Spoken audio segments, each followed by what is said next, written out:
Well, the reading of this gospel makes me think of all the current sufferings and struggles that are going on in the world right now. You know, the pandemic, people have died, people have lost their jobs. In the world, political tension over it going on 2 years now. Then the other issues going on, Haiti, earthquakes, hurricanes, destructions, increasing of the poor and the hunger around the world. We have Iran, Afghanistan, unsettling conditions. Then we have local conditions like the flooding last week or so here in Washington. But you know, thinking about this, if I had a time machine and went back in time, I think each spot that I would go to would have the same suffering and struggles of the people at the time. Those same wonderings of today's gospel. Redemption is at hand. Sin is in our world since Adam and Eve. We've had world wars. We've had plagues, Black Plague, massive earthquakes and volcanoes wiping out total towns. It did seem redemption was at hand in those times. According to Luke today, what he is telling us is that we live in the time between Christ's triumph over death and his second coming. This in-between time is filled with both tension and hope. We are called to live in the present today. The hope can be found in the beginning and the ending of the story of the church, which is also our story. It is being secured by Christ, and he has shown us how to live in the present. Luke wants us, like the believers he wrote to in the time, to be ready to meet Jesus when he returns. And in the meantime, we are to stand firm and witness to his name on earth. Christ's coming becomes a time of judgment of our relationship with him and thus our fidelity. The way we live out makes all the difference in the world. Fidelity. Fidelity is defined as a faithfulness to a person, a cause, or belief, and is demonstrated by continuing loyalty and support in the actions. Fidelity with God means we are trying to have a right relationship with God and each other, our neighbors, as Jesus has shown us. Love God and love our neighbor. So faithful living, that fidelity with God, then presupposes right relationships with God expressed by patterning our lives after that of the divine Son. And this should inspire us to be Christ-like. This Advent season is to reflect on our fidelity with God, Christ who is coming and who has come. But this is a paradox for us because it's played out in everyday living as opposites. At least it is for me. Sometimes we live like Christ did and make his presence felt in our world. And at other times we live as though our hearts have become drowsy and tend to be selfish acts. For some, this might be time right now of seasonal blues, sometimes called Christmas blues. I experienced a little bit of that today, having to get the Christmas boxes off the attic and not really wanting to do that. I overheard a woman talking in the checkout line this last week, and she said, "You know, I'm not sure I have the strength to face the holidays this year." Definitely a time of Christmas blues. She was expressing the restrictions, the fears, the anger, and the frustrations, all mixed in with the pandemic. And then maybe there are those who have to plan, who have to shop, who have to organize, who have to cook. The upcoming weeks appear to be a burden. Those who have to get the Christmas decorations out. Christmas blues. But I also know some people here who will face the holidays and may be dreading it because they have experienced the loss of life, husband, wife, children, friend. The thought of gathering together with family and friends, someone missing, could be really tough during Christmas time. So despite the cheery lights and the music in the holly that surrounds us, many of us in this season can feel kind of blue. And I have found myself in those circumstances. And when I do, God seems empty. He's gone.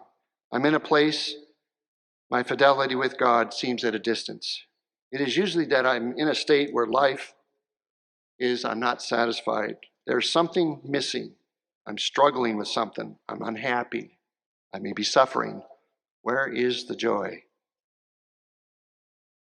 I need less of me and more of him. I know this because I'm in a rut. And I know Jesus, but I'm in a rut. How do I move out of this emptiness? I need to get out of myself. I need to serve. I need to love become service. I need to make that move to get involved with my faith. Only I can make that move. The parish here, because of the so many opportunities they give, is a great place to open the doors within myself. Involvement changes one person, myself, yourself. Once I make that hard move, God's emptiness seems to disappear. I start thinking more about the others, and I forget about myself. In fact, I start seeing my blessings and seeing Jesus in the other. God's fidelity. Loving him becomes alive through loving each other. This is why today's gospel is so important. The powerful signs in the gospel are meant to shake us out of the reservations we may have about the upcoming weeks. The roaring of the seas, the turmoil in the heavens are not meant to frighten us, but to encourage us. These signs in the sky are the Bible ways of saying that our God is powerful and our God is active, and he wants to be active in our lives. Faithful living, that fidelity with God.